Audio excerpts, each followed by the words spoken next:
कोण पाहिजे? अहो कशाला तुम्ही ते महाराजांबरोबर बोलताय सारखं? तुम्हाला अक्कल आहे का? तुम्हाला काही समजतं काय? कोण बोलतोय? अजित डुबे बोलतोय. कुठले महाराज? इंदुरीकर महाराजांबरोबर सारखं बोलतात तुम्ही. ते महाराज आहेत का? मग अक्कल आहे का तुला? कोण आहे तू? हा? तुला आहे का डोकं? आहे का डोकं? आहे का तुला? तुम्हाला जर अक्कल जर डोक्यात अशी भावना असेल की मी समाजसेवा करेल, मी ही करेल, मी समाजासाठी काम करेन, तर मित्रांनो एक गोष्ट लक्षात ठेवा, महाराष्ट्रामध्ये समाजसेवा करणाऱ्या इंदुरीकर महाराजांची आज काय परिस्थिती चालली तुम्हाला माहिती आहे का? प्रत्येक जण उठतो इंदुरीकर महाराजांचं हे वादग्रस्त वक्तव्य, ते वादग्रस्त वक्तव्य. म्हणजे पहिले जे त्यांनी काय काय तर वक्तव्य 20 वर्षापूर्वी काय बोललेले ते सुद्धा वक्तव्य त्यांचं जे आहे ते आज ट्रेंडमध्ये आलंय मित्रांनो.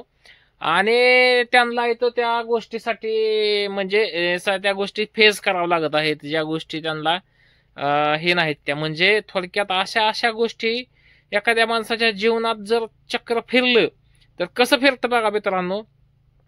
आज इंदुरीकर महाराज हा महाराष्ट्रातील सगळ्यात मोठा महाराज म्हणलं तरी चालेल.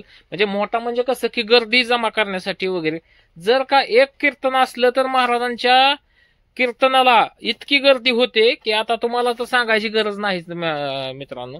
पण तरी सुद्धा त्या माणसावरती आज कशी वेळ आली आहे हे तुम्ही लक्षात घेणं गरजेचं आहे. कारण काय झालेलं आहे की समाज हा वेगळ्या लेवलला चाललेला आहे दोस्तांनो.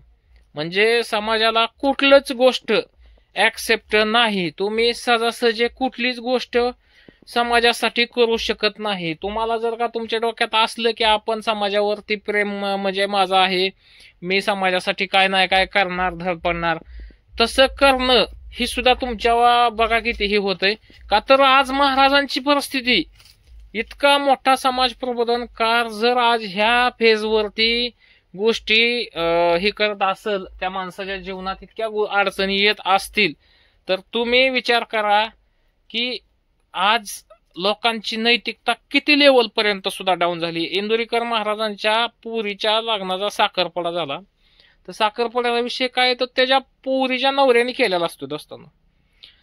त्या मुलीच्या म्हणजे थोडक्यात मुलीकडच्या साखरपुडा हा मुलांकडच्यांकडेच असतो. हा आपल्या पहिल्यापासून रिवाज आहे, सगळ्यांना माहिती पण आहे. पण तरी सुद्धा तू साखरपुडाच का मोठा केला ह्या गोष्टीसाठी इंदुरीकर महाराजांचं जगणं मुश्किल केलंय आज समाजाने आपल्याच. म्हणजे अशा स्टेजचे जे आहे ते या ठिकाणी आपल्या महाराष्ट्रामध्ये वातावरणाची निर्मिती झालेली आहे.